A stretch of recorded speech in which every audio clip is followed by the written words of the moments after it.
InterAid's main work or business is looking after urban refugees.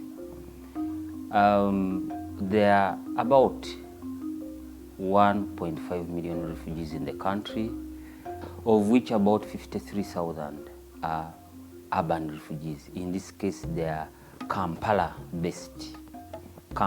Within Kampala and the surrounding districts of Wakiso, Mukono, and Mpigi. These are now our mandate. All the refugees who cross into the country for any reason, the policy is that if a refugee feels that they do not want to stay in designated settlement areas, they have the freedom to move to the urban. In our case, they have the freedom to move to Kampala. Only that they have to be able to be self-reliant. So they are supposed to be self-reliant, but as you know, in any community, some of them end up in the urban areas and fail to look after themselves. And that's where we come in. We come in to give residual support. We provide a range of services, but I can divide these ones into three broad areas. And this is community services, protection, medical services, and social services. Social service, when I talk about social services, I'm referring to the work we do at the community centers. We receive an average of 400 refugees at our center here, and a bigger number more than that is served in the community through outreaches and community-based structures. So we have three types of facilities that we operate in. The first facility is the protection office, which is basically where we are. In the protection office, we basically provide protection and community service. At InterAid, we receive the persons of concern on a daily basis. Monday, we receive Congolese. On Tuesday, we receive Burundians, Ethiopians, Eritreans, and other nationalities. On Wednesday, we receive Rwandese and South Sudanese. And on Thursday, we receive Somalis. When they are to access our offices, they are checked and then they are forwarded to the counseling assistant desk, who first interview them. He forwards them to be registered. And at the registration desk, their biodata is captured, and then their names are forwarded for different services as have been allocated by the counseling assistant. I head the Department of Protection and Community Services. Under the section, we have a number of interventions, one of them being sexual gender-based violence. Refugees, during their time of flight, during their country of origin, and also in the country of asylum, encounter sexual gender-based violence. So in order to respond to that, we have interventions which are geared towards prevention and response to make sure we mitigate the effects of sexual gender-based violence. We support them with counseling to be able to cope up with the situation. Also, the survivors are linked for medical services. They're also linked to get legal services, so they're able to get justice. InterAid, together with us, we engage the victim or the survivor into income-generating activities in order to busy a victim to do not think about whatever or the scenario she went through, and to understand that that is not the end of life. In my community, we normally identify cases of rape, physical harassment, sexual abuse, sexual exploitation, all this kind of violence. In the medical group, we also have, apart from receiving the POCs who come to the center here and visit the medical clinic, we also have other two versions. where we receive people of concern from all over the country. When I say all over the country, I am talking about the designated settlement areas, like Nachivale, Rwamwanja, you've heard about them. So whenever they deal with medical cases and reach a conclusion that they need further, more specialized management, they refer those people to Kampala. And the moment those refugees enter Kampala, they become our responsibility. For that, we have a medical transition hostel where we house the outpatient refugees who have been referred, look after them, feed them for the time they will be required to be in Kampala. Then we also provide medical care for the Kampala-based POCs, people of concern. We treat them for the simple ones. We refer them for investigations if they need, if they are requested for by Mulago, Chirudu, Potabika, and other specialized hospitals. We do recommend, our doctors do clerk them and make recommendations which we fund using the funds that we receive from our major funder, that's UNHCR. At Chisenyi, we receive a number of patients of different kinds. We have the nationals, we have the refugees. And they come here before they even go to InterAid. And others are sent by InterAid directly. So when they come, we manage them as other patients. We give them drugs if they are available. And if they are not available, we send them to InterAid, whereby InterAid can supply the drugs we don't have. Sometimes we used to get problems, like in terms of language barrier. So that one, I think, is no longer a big issue because InterAid is supporting us with interpreters. The other thing is also that we have had all collaboration with InterAid Uganda because it gives us equipments and also drugs. What I would appeal to the refugee community, they should follow what we call the right procedure or protocol. So they shouldn't bypass other people because they are refugees. And services at any government facility are free of charge. We also do educational activities in terms of supporting the youth at school, in paying for their school fees, especially if they are assessed and seen to be vulnerable. From 3 years to 5 years, we support them and encourage them to undertake ECD, that is early childhood development. We also encourage the children between 6 years to 12 years to undertake primary education. We also encourage children between 13 years, 17 years to undertake secondary education. But there are vulnerable families who might not be able to support their children to go to school regardless of the campaign. So what we do assessment. We have a very precise criteria we consider. We do the assessment and we come in to support these children to undertake education because we know education is a protection method, sort of approach to refugees. While supporting education for refugees, we work closely with KCCN, both at the authority level and also at the division level. And also we work closely with the head of the schools, the specific schools. In Kampala, we have 79 schools whom we're working closely with for primary. Then for secondary, we have 25 schools. And for ECD, we have 10 schools. And also sensitize the schools of how to handle refugee children. They have specific needs. These are children who have gone through trauma. Some of them have witnessed their parents being killed.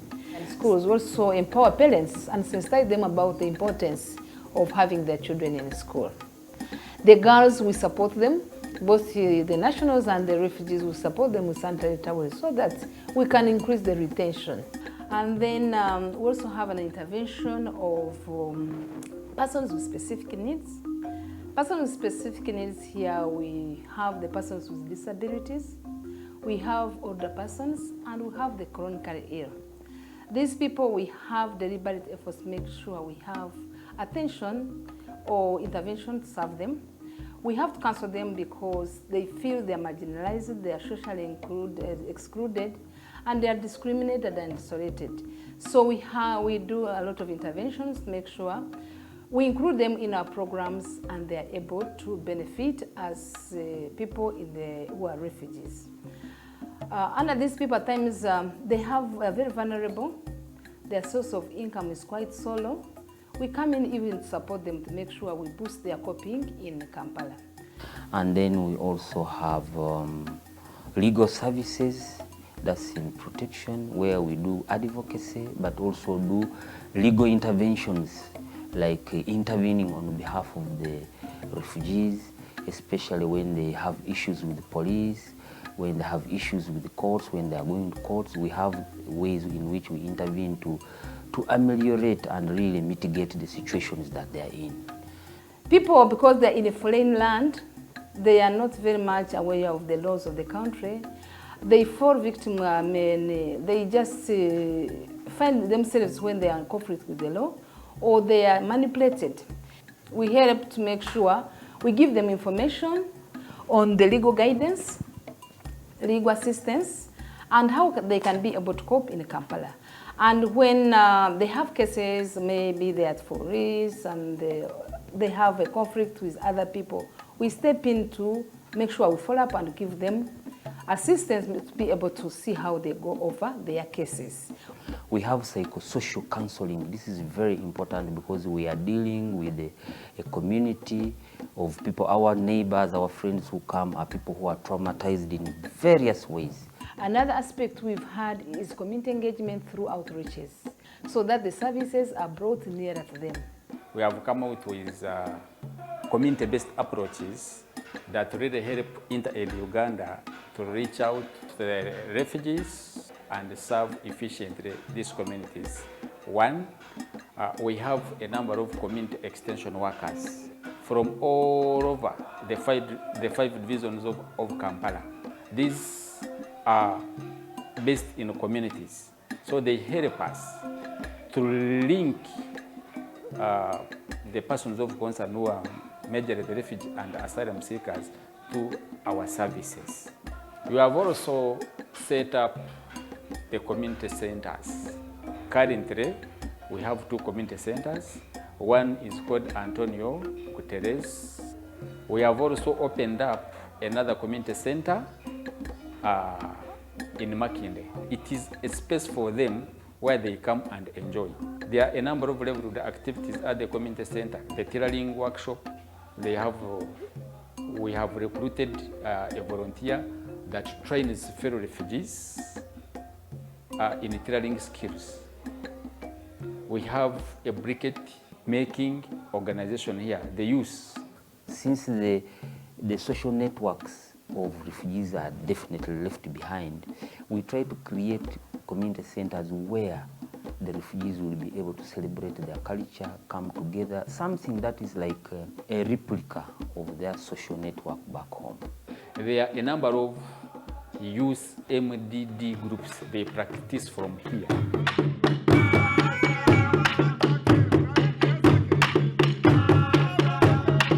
They are hired to go out normally over the weekends, make money that helps them to earn a living.